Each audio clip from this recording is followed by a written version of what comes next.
Friends, welcome to my channel Supriya homely kitchen. আজ আমি আপনাদের কাছে নিয়ে এসেছি আচারি করলা। তো তার জন্য আমি একটা মশলা তৈরি করে নেবো। কড়াইটা জেলে দিই ফিরছি। তো ফ্রেন্ডস, আমি কড়াইটা জেলে নিয়েছি, গরম হয়ে গেছে। তো তার 3টে লঙ্কা দিয়ে দিলাম, 1 চামচ মেথি দিয়ে দিলাম, ধনে দিয়ে দিলাম 1/2 চামচ, আর সর্ষে দিয়ে দিলাম 1 চামচ।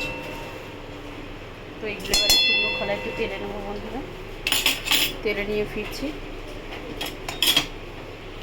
দেখুন বন্ধুরা, বেশি করলে হবে না, কালো করলে হবে না, আমার হয়ে গেছে। তো আমি এটাকে এবার নামিয়ে নেবো। দেখুন বন্ধুরা, আমি এর মধ্যে নিয়ে নিয়েছি, এবার এটা ভালো করে পিষে ফিরছি। তো বন্ধুরা দেখুন, আমি মশলাটাই পিষে নিয়েছি এরকমভাবে। তো এর মধ্যে আমি ম্যারিনেশন করে নিচ্ছি। নুন, লঙ্কার গুঁড়ো, হলুদ গুঁড়ো আর একটু গরম মশলা, এটা দিয়ে দিলাম এর মধ্যে। আর এই মশলাটা এর মধ্যে দিয়ে দিলাম।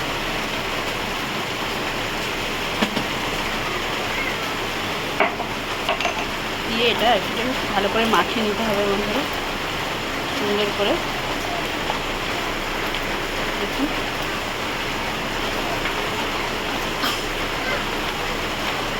দেখুন এইভাবে মাখাতে হবে, ভালো করে মাখিয়ে নিয়ে ফিরছি।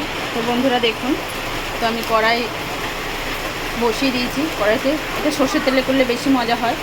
কড়াইতে একটু সর্ষের তেল দিয়ে দিলাম, কালো জিরা ফোড়ন দিয়ে দিলাম। কালো জিরাটা হোক।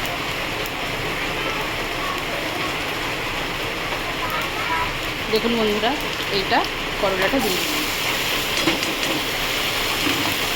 গ্যাসটাকে আস্তে করে দিলাম। লো ফ্লেমে রান্নাটা করতে হবে, নাহলে মশলাটা পুড়ে যাবে।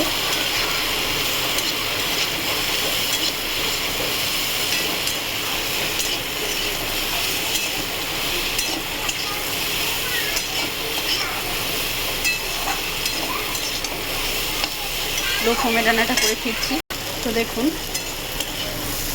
এইভাবে রান্না করতে হবে বন্ধুরা, একদম মানে হাই ফ্লেমে করলে হবে না, মশলাগুলো পুড়ে গেলে তিতো হয়ে যাবে। আর এইভাবে করলাটা খেলে আপনাদের তিতো মনেই হবে না যে এটা তিতো খাচ্ছেন। এই করলা আপনি রুটির সাথে খেতে পারেন, পরোটার সাথে খেতে পারেন, গরম ভাতের সাথেও খেতে পারেন। তো এইভাবে আমি রান্না করছি বন্ধুরা, পরে ফিরছি। তো দেখুন বন্ধুরা, এইভাবে আমি ভেজে নিয়েছি। এরপরে আমি কি দেবো, একটু আমের আচার দিয়ে দেবো, 1 চামচের মতো আচার দিয়ে দিলাম। দিয়ে এটাকে নাড়াচাড়া করবো। তো আপনাদের বাড়িতে আমের যে কোনো আচার থাকলেই দিতে পারেন, শুধু আমের দিতে হবে তা যে না, যে কোনো আচারই দিতে পারেন আপনারা। যে কোনো আচার দিয়েই রান্নাটা করা যায়। আর না যদি কিছু থাকে তাও দরকার নেই, লেবুর রস দিয়ে দেবেন, সেটাও দিয়ে করতে পারেন। এবার এটাকে কিছুক্ষণ নাড়তে হবে। আচারের তেলটা, আচারটা, ফ্লেভারটা যেন সব কিছু ভালোভাবে মিশে যায়। তো কিছুক্ষণ নেড়ে ফিরছি বন্ধুরা। তো বন্ধুরা দেখুন, আমার আচারি করলা রেডি হয়ে গেছে। দেখুন এইভাবে হবে।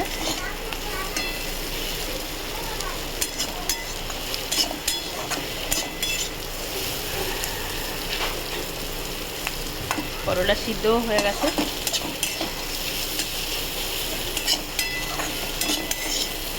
তো আমি এটাকে নামিয়ে নিই। তো দেখুন বন্ধুরা, এইভাবে করলে বাচ্চারা তিতো খেতে চায় না, বাচ্চারা পর্যন্ত এইভাবে খেয়ে নেবে বন্ধুরা।